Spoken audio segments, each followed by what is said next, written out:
Rebecca here. Another exercise of the week. I'm sure you've all been diligently working on your hundreds and that they're going very well for you. I'm going to give you an exercise this week called flat back. At least that's what I know it as. You might know it as something else. So it's really for a lot of riders who like to maybe lean forward a bit too much and keep their hands in their lap and roll over their hands instead of sitting up with their hands in front of them. But at the same time, if you're one of those riders who leans back too much, it'll help you work your body back into a more neutral and upright position. Okay, so it can work for both. I've got a few toys here. You don't need any of them, or you can use all of them, and I'll show you how it can be helpful. I'm going to start with all of them. You can, or don't have anything.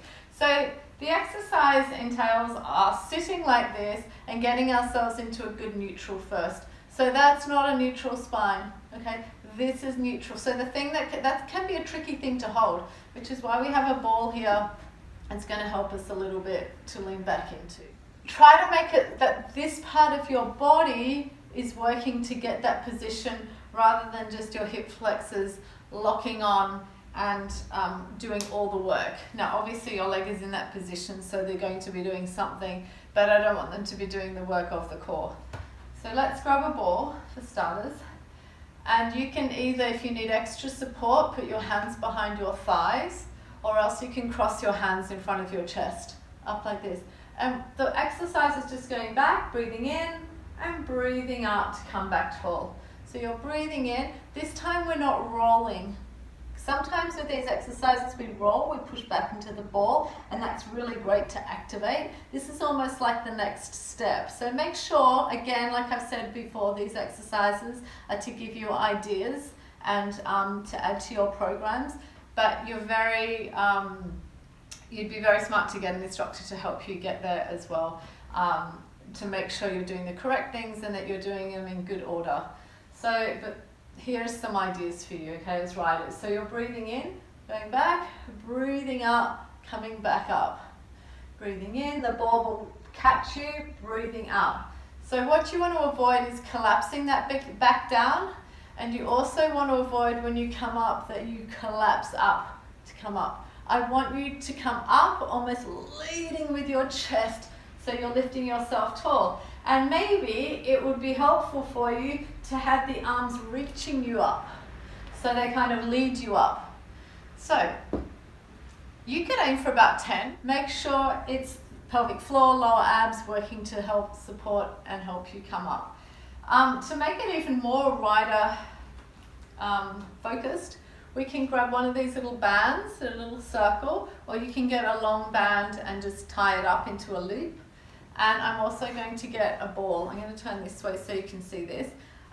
Instead of putting the ball between my knees so that you kind of grip on with your knee joints, we're going to put the ball kind of just above the knee, more the inner thighs. So you're getting more this rotation in of the legs. So now I want your legs a bit wider, but your knees falling in like this.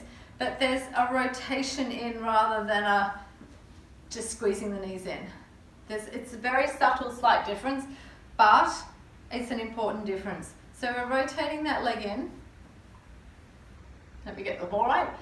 And this now, we're putting our hands through it, and so that it's around our wrist, like this. And we're going to make a rider position, yeah? And we're going breathing in, breathing out.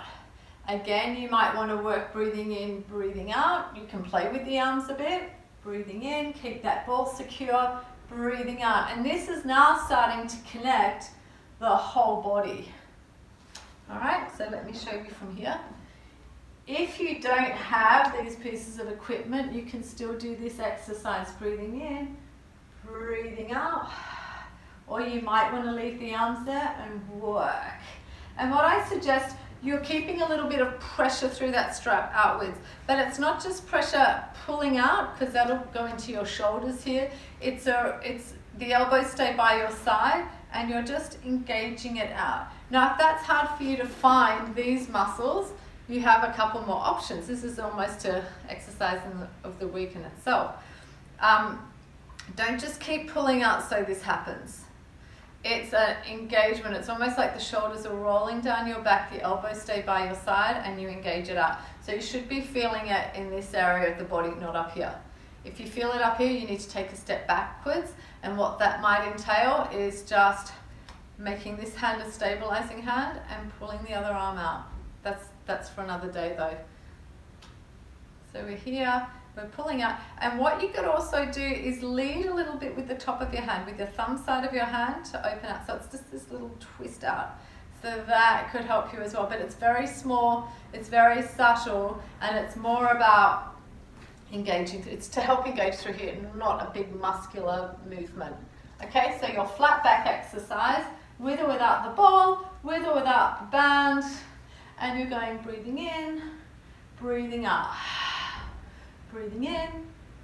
Remember, it's flat back, it's not a rounded back.